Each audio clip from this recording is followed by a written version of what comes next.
Surat LCB Kosamba highway પર hotel પાર્કિંગમાંથી ટેન્કરમાંથી chemical ચોરી કરતી ગેંગના 4 ઇસમોને ₹6.37 કરોડના મુદ્દામાલ સાથે ઝડપી લીધો.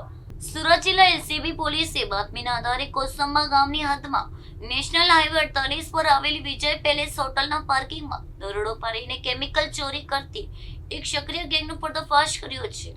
પોલીસે ઘટના સ્થળેથી ટેન્કર ચાલક સહિત કુલ 4 આરોપીની સળપરાજ ધરપકડ કરી લીધી છે.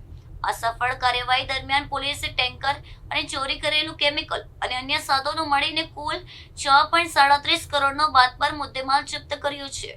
પોલીસની આ ત્વરિત કાર્યવાહીથી હાઈવે પર થતી કેમિકલ ચોરીના મોટા નેટવર્કનો પર્દાફાશ થયો છે અને હાલ આગળની કાયદાકીય તપાસ હાથ ધરવામાં આવી છે.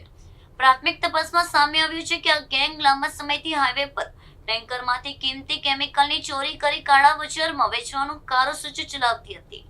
પોલીસે હવે આ કૌભાંડમાં સામેલ અન્ય મુખ્ય સૂત્રધારો અને ચોરીનું કેમિકલ ખરીદનારા વેપારીઓ સુધી પહોંચવા માટે ચક્ર ગતિમાન કર્યા છે. આ કડક કાર્યવાહીના પગલે હાઈવે પર ગેરકાયદે પ્રવૃત્તિઓ કરતા ગુનેગારોમાં ભારે ફાળ પડી છે. પોલીસ મહાનિરીક્ષક શ્રી પ્રેમવીર સિંહ સાહેબ તથા પોલીસ અધિક્ષક શ્રી રાજેશ ગઢિયા સાહેબ નવોએ વિસ્તારમાં ચાલતી ગેરકાયદેસર પ્રવૃત્તિઓ શોધી કાઢી અને કાયદેસર કાર્યવાહી કરવા આપેલ સૂચના અનુસંધાને એલસીબીની ટીમ વિસ્તારમાં હતી.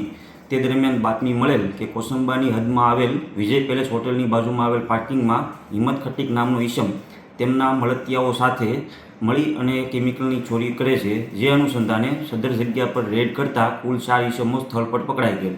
પકડાયેલ ઈસમોના નામ હિંમત પૃથ્વીરાજ ખટીક, સોહિલ અબ્દુલભાઈ ડોસાણી, જગદીશચંદ્ર ગણેશલાલ ખટીક તથા રજાક ખાન મહારૂખ ખાન સમેજા.